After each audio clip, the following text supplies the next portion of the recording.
కాకినాడ కొండైపాలెంలో వేంచేసి ఉన్న శ్రీ నూకాలమ్మ అమ్మవారి ఆలయంలో జాతర మహోత్సవాలు ఘనంగా నిర్వహించారు. ఉత్సవాల ముగింపును పురస్కరించుకుని భారీ ఎత్తున మహా అన్నదాన ప్రసాద వితరణ కార్యక్రమం నిర్వహించారు. ఈ సందర్భంగా ఆలయ కమిటీ సభ్యులు అమ్మవారికి అన్నప్రసాదాన్ని నైవేద్యంగా సమర్పించారు. పెద్ద సంఖ్యలో ప్రజలు తరలివచ్చి అమ్మవారిని దర్శించుకుని ప్రసాదం స్వీకరించారు. ఈ సందర్భంగా ఆలయ చైర్మన్ వాకడ సత్యబాబు మాట్లాడుతూ జాతర మహోత్సవాలకు అన్నప్రసాద వితరణకు సహకరించిన దాతలకు కృతజ్ఞతలు తెలిపారు.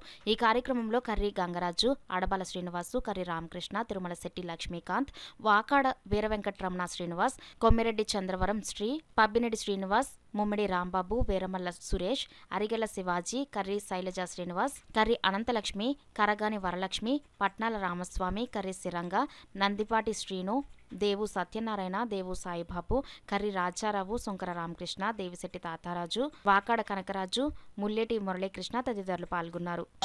కార్యక్రమాలంతా కూడా మా కమిటీ అలాగే మా కుటుంబ సభ్యులు అలాగే భక్తులు అందరూ కూడా ఈ యొక్క గ్రామ కమిటీ అందరూ కలిసికట్టుగా ఈ యొక్క కార్యక్రమాన్ని అత్యంత వైభవంగా నిర్వహించడం జరిగింది.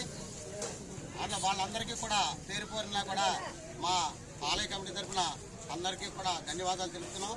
అలాగే భక్తులందరూ కూడా విశేషంగా విరాళాలు ఇచ్చి ఈ యొక్క అన్నదాన కార్యక్రమాన్ని, జాతర కార్యక్రమాన్ని అన్నింటిలో కూడా వారి వంతు సహాయ సహకారాలు కూడా అందించడం జరిగింది. అలాగే ప్రతి సంవత్సరం కూడా ఈ యొక్క అన్నదానం నిర్వహించడం జరుగుతుంది. ఈ యొక్క కార్యక్రమం ఇలాగే కొనసాగాలని అందరూ కలిసికట్టుగా ఇలాగే ప్రతి సంవత్సరం కూడా ఈ యొక్క కార్యక్రమాన్ని జరిపించుకోవాలని మీ మీడియా తరఫున అందరినీ కూడా వేడుకోవడం జరుగుతుంది.